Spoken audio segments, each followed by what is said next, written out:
Hello and welcome to Ryco Workshop Heroes. Now today I'm in Smithfield in the western suburbs of Sydney. I'm heading to Croydon Racing Developments. I haven't been there in a long time and I haven't been to the new workshop. But if you haven't heard of Croydon Racing Developments, have a look at this.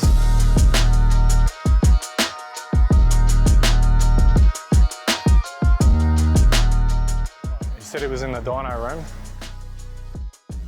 Oh, heavy door. There he is. What's going on, mate? You playing a bit of Tetris there or something? Or? Yeah, something like that. Nice. I think I know what to do. Awesome. Well, I don't want to bug you for too long, mate, but I'm really looking forward to having a look around here. Yeah, it's too easy. All right, where do we start? We'll just go to the fab area first and then we'll go from there. Nice. You lead the way. There's a bit on the go here at the moment. This is a big pro mod, like a drag week style car. Yeah, wicked. He wants a street registered. It's got a big Noonan big block in it, twin 98s. It's pretty serious. So yeah, it's still obviously in the build, but you can see it's obviously got two 98s on it, all the manifolds, headers, everything we've done in-house. All the chassis work was done by Burnsy. BK Motorsports actually building the engines. Okay. So he's going to build the motor for this and then... The full billet block too? Yeah, full billet block, billet heads, billet everything, man. What sort of power are you sort of estimating from it? Around the 4,000 horsepower mark. Yeah, and I guess, this is where you're doing all your fab work. Yeah, so we're doing, all the fab work is done in here. So we've got jigs, cross members, doing cross members for the RBs now, for the GTRs. Yep. Just about to release those out actually. Okay. They're to suit 8.8 inch diff. That's all getting done as we speak. Oh, yeah, cool, yeah. Still, this one's in the early stage. We're just about to start this one now. So this one's actually for that white GTR there. Start cutting it up, get that on and hopefully get that in this week. So these will be available to the public soon. And you guys do most of your own fab work in here? Everything other than cages and chassis work, yeah, we do all in here. So for the cages and chassis work, most of the stuff we do, I'd say 99% of stuff we do is through Burnsy. Yeah, the rest of the stuff we do in-house. Oh, well, show us around. What else?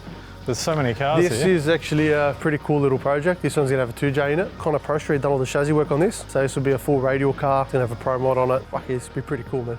Yeah. Something different. And you don't see too many of these. No, What's this? this is actually original. So cool. Definitely is not something I see all the time here. And this is fully engineered everything. So everything's been done by Con in conjunction with the engineers. So to make sure it is fully like street registered, drivable. So that's one. Then obviously we've got Dave's car here. This car's already ran an 8.1. Yeah, okay. Bit of an upgrade going on to it now. So we're putting a 9-inch in, slightly bigger turbo. It's got billet block, it's got everything. This thing made about 1,300 last time. Yeah, okay, yeah, wow. So it's gone 8.1 at 176.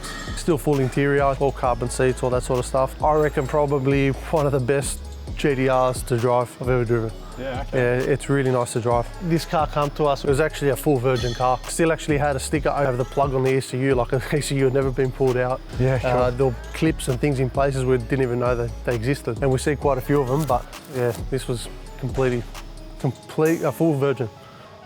This S15, we're trying to do things a bit different on this. The guy wants something completely different. That's why we're literally doing everything we could possibly do in titanium. It's gonna have titanium exhaust intake, cooler piping, catch cans, air boxes, everything done in titanium. So whatever we can do in Thai, we're doing it in Thai. And again, all that stuff's done in-house. It's gonna be pretty cool. So from here, it'll obviously get sent out, go to paintwork. Should make around 1,000 horsepower mark, 1,100 horsepower. So he doesn't want to race it or anything, he just wants this as sort of a weekend cruiser sort of thing. Bit left to field, Yeah, left field. This one's got a big 426 Hemi we built for it. It's got a 4.5 litre Whipple on it, ported heads. Yeah, it's got all the works.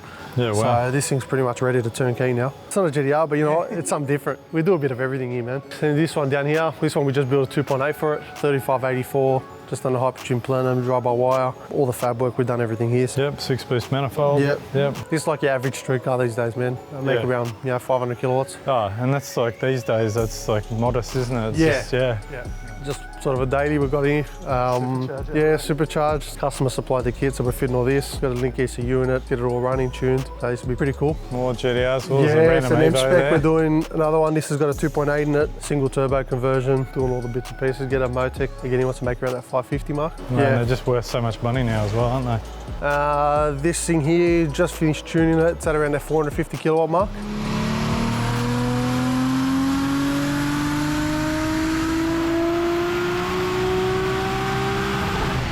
Again, he just wants something nice, reliable, got a bit of power. The bit of power from these days is, 450, 500 kilowatts. Midnight purple? Midnight purple, yeah. So again, we've done all the fab work on this, dump pipe, intake, cooler piping, that sort of stuff. On standard plenum, cool. Yeah, no, it works good, man. Works good at this sort of power level. Yeah. Unless you're sort of going to chase big power, there's no point really doing a big plenum and that sort of stuff. At least with the 6 rollers, keeps it nice and responsive as well. Yep.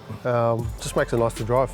And yeah, this is another big build we're doing, the 34. This thing's got a big 3.2 in it. Should make around 1100 horsepower-ish. Turbo's probably restricting it on this. Yeah, it's got a Samsonite transmission, Motec, full wiring, everything's been done. It's gonna have a 12-inch dash.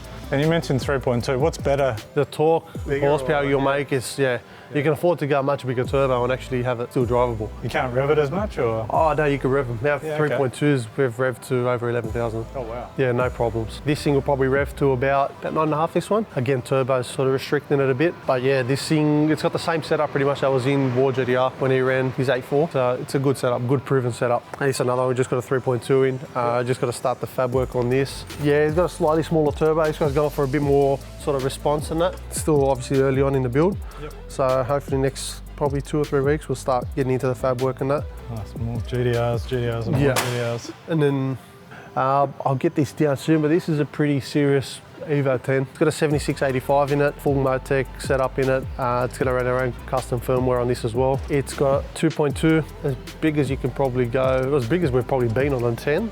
Yep.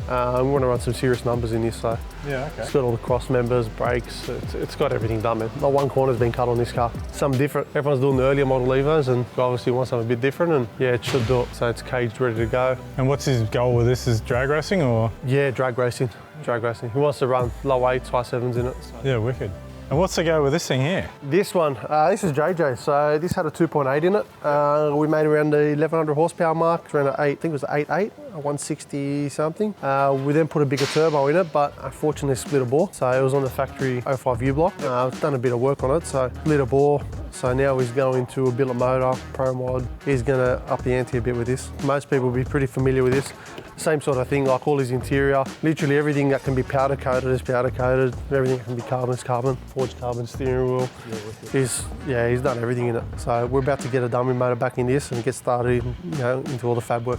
Yeah, so this is an old, an S15 we're doing some work on. We've done all the fab work on this, just actually waiting for the customer to drop off some bits and pieces so we can keep going with this. So that's again, as well. Yeah, Neo motor. Again, this is gonna have full Motec setup, running engine, body, everything. Yeah, this will be pretty cool.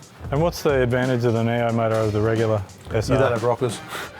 That's the biggest advantage. So you can rev them without the issue of obviously breaking rockers and that sort of stuff.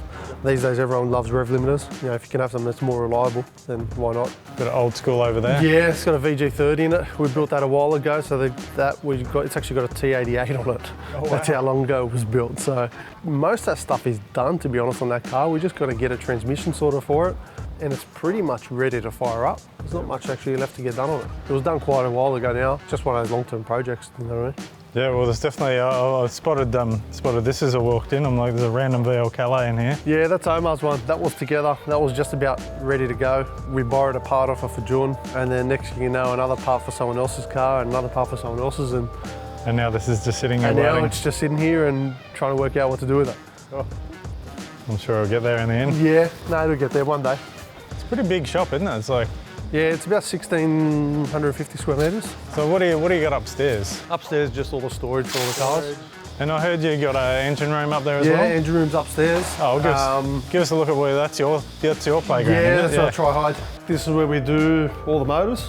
I try to keep the temperature at a normal, consistent temperature, especially with the billet blocks. Even without the billet blocks, to be honest, you'd measure a motor up and you come back on a different day and the measurements are different. Yeah, we've got sort of 2 bays sort of set up, so I try doing all the bottom ends on this side, and then once the bottom ends are done, move it over to that side. And what do you got on the go here? Give me a rundown of some of the engines you're building. Okay, so this is a Kelly's crank for a VR38. That's just got to go out just to get balanced. The rest of these motors are for these street cars downstairs that we're waiting for. So this is a big 3.2 on it, and this is going in an R32 GTR. It's got the ENY journal kit. It's a pretty serious bit of gear. Other than alloy rods, it's pretty much identical bottom end to what's in June. Most of these billets are running the same combo. Okay. They're all running the ENY kits. Yeah, so they're sort of capable of 2,000 plus horsepower. Yeah, wow. So. And what sort of power can you get out of a cast block these days? It really depends on what is it, 2.8, 3.2, that sort of stuff. For me these days, anything around that 1,200 horsepower mark and up, I think reliability-wise, you're better off going to a billet block. Obviously with a stock RB30 or even an RD, you're limited with your bore sizes and that sort of stuff. The bore thickness, you have issues with the deck. At that power level, whatever weakness there is becomes apparent. We've got quite a few street cars now running around with the billets, and yeah, they're pretty good. Yeah, nice. So yeah, like I said, pretty much all billets. Here I've got these ones on the go. I've got another 3 on the shelf ready to start building. Plus I've got another 3 out at the machine shop, another 2 or 3 ready to go out. So Yeah, wow. Nice. Oh, an RB30. So is that yeah, like that's an RB30. Yeah.